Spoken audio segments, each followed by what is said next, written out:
से पूछते हैं जनरल साहब, अफगानिस्तान ने तो ऐसा ही है जैसे हमने 40-50 सालों से देखा है और अगले 40-50 साल भी मुझे अफगानिस्तान बदलता नज़र नहीं आता। स्टोन एज में उनका सोसाइटी का स्ट्रक्चर वही है।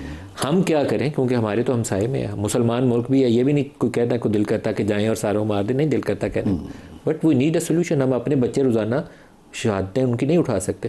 देखिए, जिस तरह पाकिस्तान ने, आपने इंट्रो में कहा कि 45 साल निस्फ सदी हो जाती है, इन्हें अपने सीने से लगाए रखा, तमाम किस्म की फैसिलिटेशन दी, और मेरा ख्याल है दुनिया में कोई ऐसी कौम नहीं होगी जिसने इस तरह का सिला अपने मसलों को दिया हो। सर मिड 70s में ये आना शुरू हो गए थे मेरे ख्याल है, रब्बानी वगैरह और अहमद शाह मसूदी, जैसे 50 साल में यूएसएसआर आया, ये आने शुरू हो गए थे। तो हमें सबक सीख के आगे चलना होगा और हमें वो काम करने होंगे कि जो हमने पहले किए वो ना करें, और जो हमारा दुश्मन, असली दुश्मन इंडिया है, जो वो अफगानिस्तान से मिल के करने की कोशिश कर रहा है, हमारी सक्सेस है कि वो ना कर सके।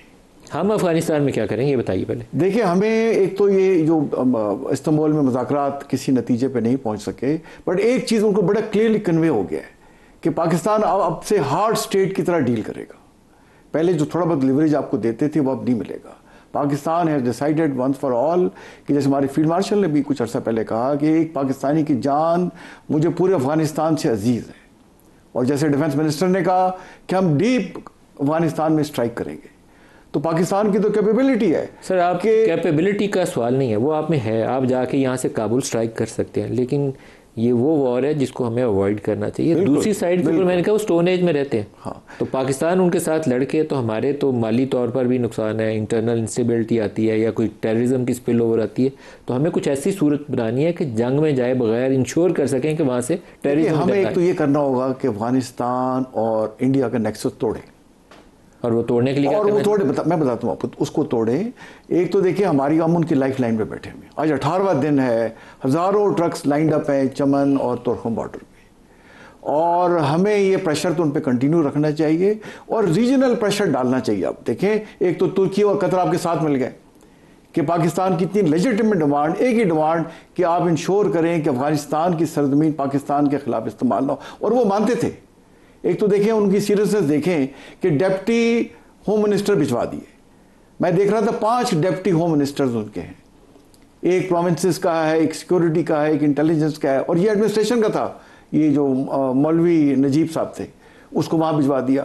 बार बार वो कॉल करते थे काबुल, और फिर रिपोर्टेडली कई कॉलें दिल्ली में भी की। अब दिल्ली में क्या काम है आपको कॉल करने का?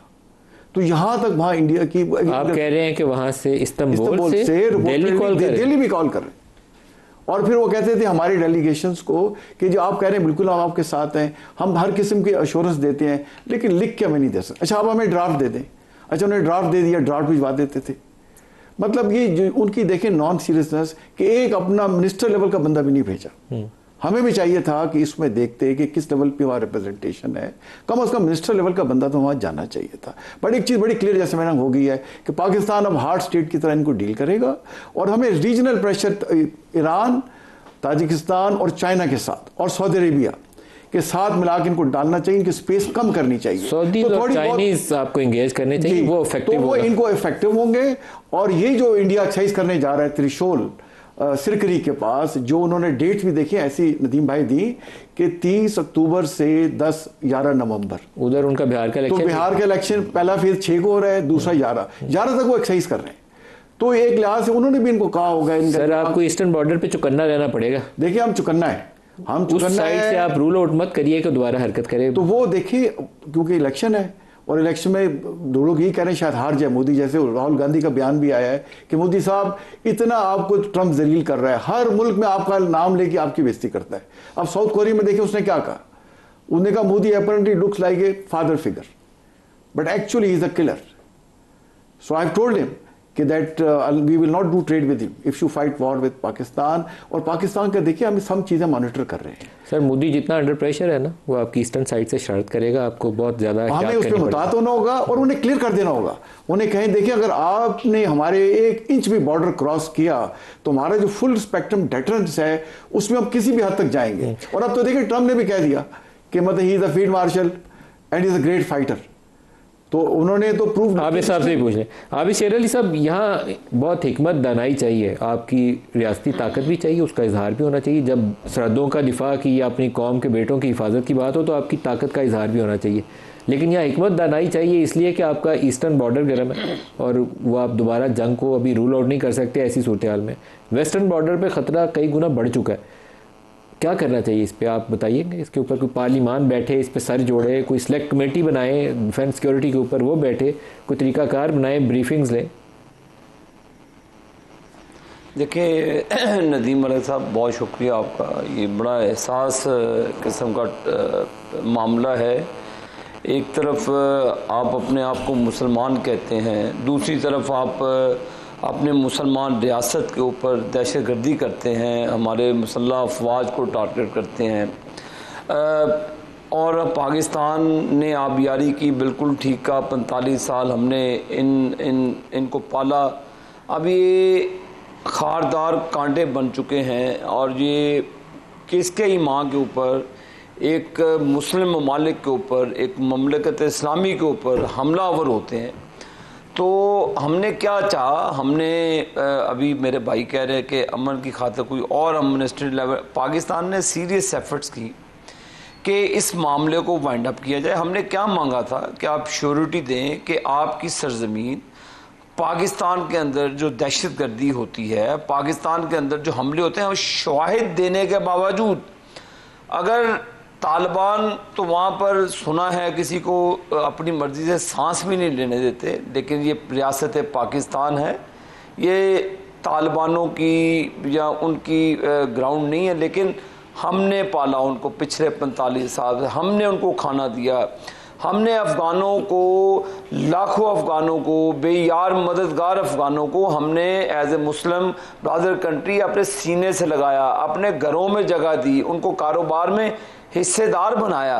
लेकिन 45 साल के बाद अब वही लोग जैसे प्रॉक्सी इन्होंने फरमाया इंडियन प्रॉक्सी है, और मोदी की पूरी कोशिश है कि वाया इस जगह से बिफोर इलेक्शन कि वो पाकिस्तान पर स्ट्राइक करे और अपनी जो बेइज्जती है, जो पीछे उन्होंने पाकिस्तान के साथ पंगा किया, तो अल्लाह के फजलो करम से मुंह की खानी पड़ी और पूरे दुनिया में पाकिस्तान की फ़ौज का, बहादुर फ़ौज का एक नाम हुआ, मुकाम हुआ। ट्रंप जैसे लोग हमारे आर्म फोर्सेस की तारीफ़ करते हैं और माना है कि ये बहादुर फ़ौज है।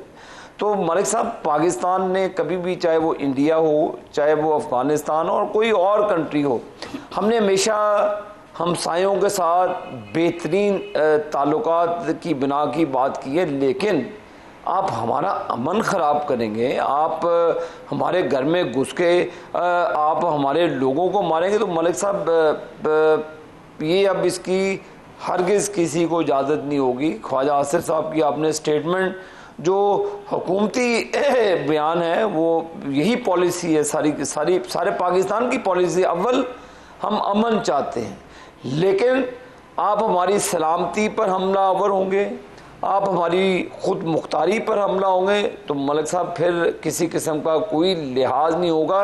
मैं उन लोगों को मुसलमान नहीं समझता जो पाकिस्तान की सरहद पर हमला करते हैं, जो पाकिस्तान के मुसल्लह अफवाज पर हमला करते हैं, वो मुसलमान नहीं हो सकते।